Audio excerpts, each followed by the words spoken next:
We've just had our first drive in the new Nissan Ariya. We couldn't unfortunately video inside the car while we were doing that, but it does give us an opportunity to do a quick walk around now. It's a big deal. This is Nissan's first big new electric car since the Leaf, and it's right in the SUV segment, up against the Volkswagen ID.4, Hyundai Ioniq 5 and the Kia EV6. It's going to be in big demand. It's coming to Ireland this summer.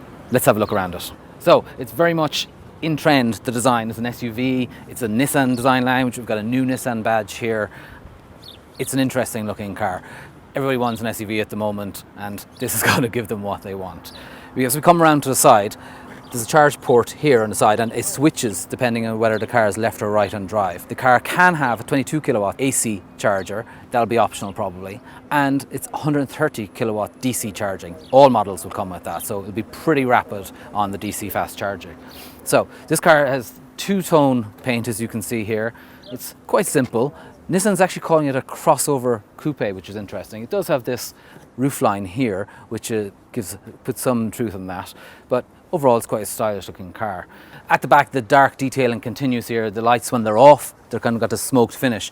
There is of course a full width light bar at the back. It's all in trend, and Nissan across the back. Now it works very well with the two-tone roof. This bronze colour is really distinctive. Not sure how many Irish people will be daring enough to go for that, but we'll see. I think it works well with it. And actually it's offset inside by little detailing. The interior is what it's all about. We really need to have a look at this because it's quite special.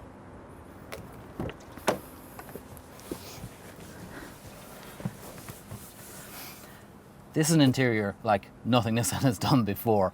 Now, in production, there'll be 3 different specifications. We're not sure yet what is coming to Ireland. Probably be one high spec trim level to start with, certainly in the initial allocation. Nissan Ireland is telling us they will have an allocation for the July plate change this year. They don't know how many yet. It might only be a few hundred cars, but we've no doubt they'll be snapped up.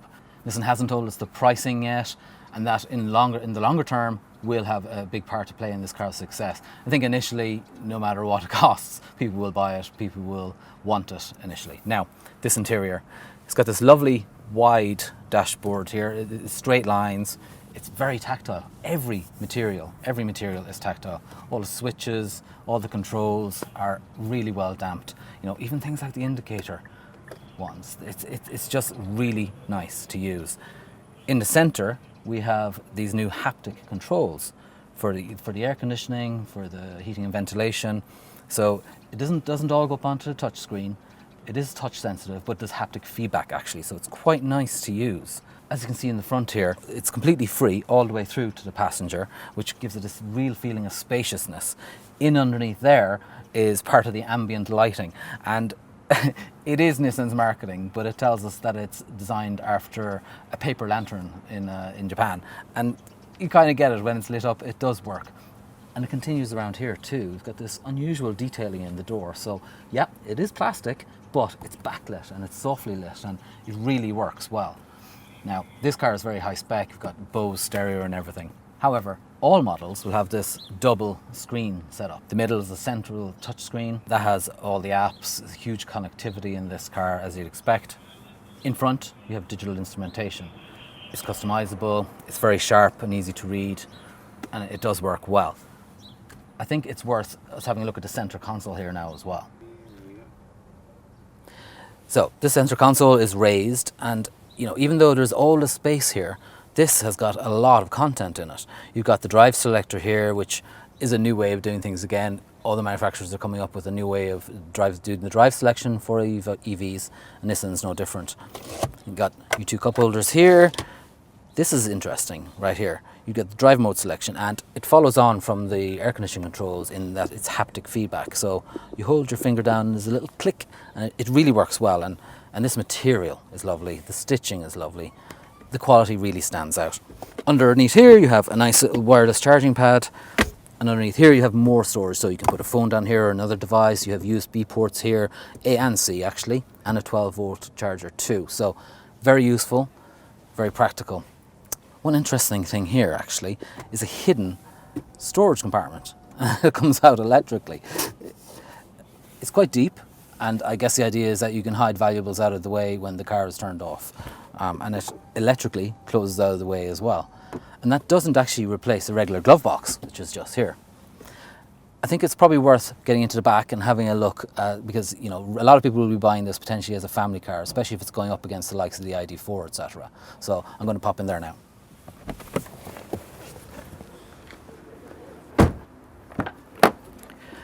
First thing to mention, and something we do talk about a lot because it's very practical, is the door opening. It's almost 90 degrees here. It'll make getting in and out very easy. It'll make getting children in and out of car seats.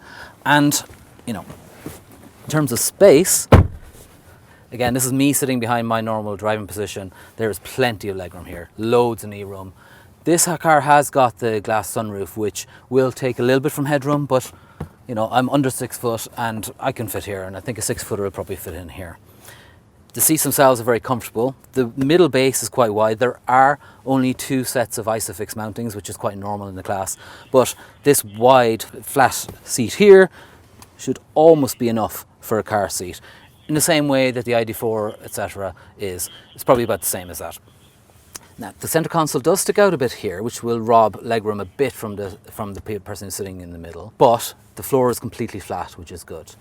These seats fold down completely flat as well with the boot, and generally there's a lot of space. Let's have a quick look at the boot. Now, the 2-wheel drive and 4-wheel drive versions. The 2-wheel drive, it holds 466 litres, and the 4-wheel drive holds about 60 litres less.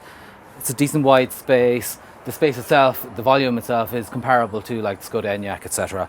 And there is space underneath here for charging cables. You can actually move the level of the boot floor down as well to make it a bigger volume in here. We had a drive on the circuit already, and it was actually simulating different road conditions, so it wasn't a pure race circuit. Really interesting. The big thing is refinement. It's a really, really quiet car. At high speed, there's very little wind noise, very little road noise, and these are on the bigger 20-inch wheels. Most will come on 19-inch wheels, so that bodes well for ride comfort. We didn't really test that on the circuits because it's so smooth. The other thing is that you can't hear the electric powertrain. It's so smooth, so quiet. There's sport mode and normal mode. The sport mode is a bit more responsive, but overall, it drives well. It drives as you would expect. We're in the front wheel drive version. That's got 217 horsepower. There's also going to be a nearly 400 horsepower version with 4-wheel drive. And there's 2 different battery packs. The 63 kilowatt hour battery pack gives an official range of just over 400 kilometers.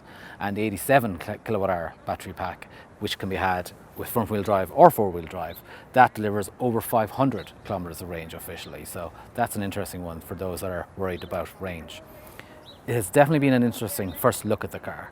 It'll all be about the pricing. Will it come in at the same price as the ID.4 or competitive? Will it be competitive with the Ioniq 5 and the Kia EV6 and the Skoda Enyaq?